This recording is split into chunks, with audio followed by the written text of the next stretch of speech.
Yeehaw! All right. Hey, it's Colin Daniel from riffninja.com. Here to get you started on a little bit of flat picking there. You know, to me, all music is the same. It's the same scales. It's the same chords. I don't care whether it's country or western. The only two types of music I know. Did I just say that? Yeah, I did. Music's all the same, man. Blues, jazz, fusion, metal. It all uses the same scales and the same notes. We only have 12 notes, okay? Today I'm going to give you a little insight on flat picking on the guitar. All the flat picking is usually they use some open strings and they use a flat pick. They use one of these things, a pick, right? And I really like Doc Watson for flat picking. He was a real influence on me. He just passed away recently. God rest his soul. He was an awesome player. He surely was one of the greatest bluegrass flat pickers of them all. He played right up until the time of his death. I think he was almost 90 when he passed away. It's wonderful that he had such a long career. And his music will live on in us. I know it will live on in me, and I know it will be for a lot of other people too. So with flat picking, you know, it's always this, like any single note lines, any bass note lines are always derived from a scale,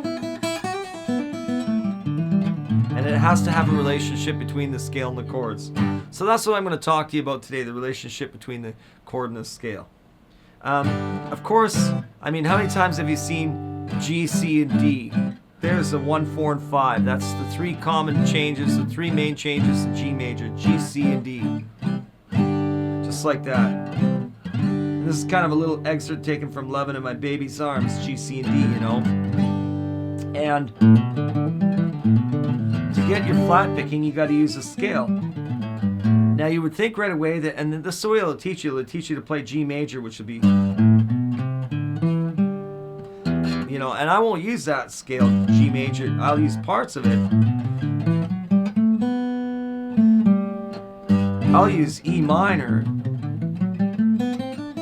and E pentatonic minor more than anything else,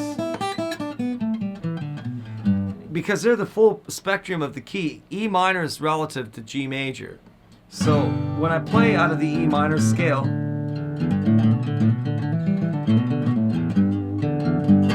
I'll just feature the G notes, and I know I've got a G here, you know, third fret, 6th string. I've got a G here. So you got to know the scale. Like this is not something for a beginner. You got to know your E pentatonic minor scale. You got to know your E diatonic minor scale. And you got to understand that G major is contained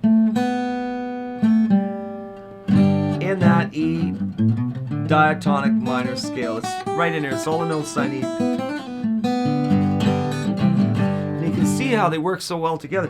The only difference is when I'm using the E pentatonic minor scale, I know that I have to end a phrase or end a note on my G, because that's going to resolve things. If I end on an E, it won't resolve, right?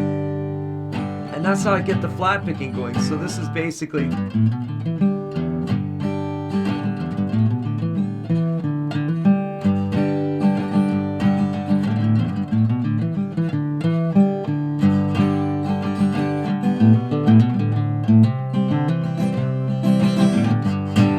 here's the full scale. I go all the way down to the E, but I gotta end on the G, right? So I had to go back up and hit the G.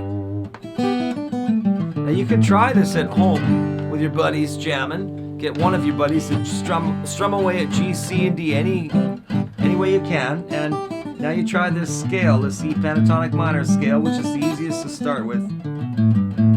And whenever you want to finish a phrase or end a sentence, end on a G note, and it'll resolve itself.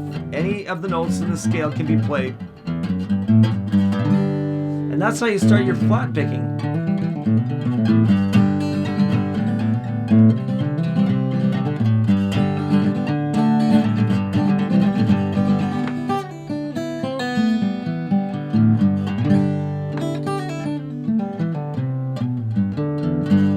Can you hear that? Right into scale, eh?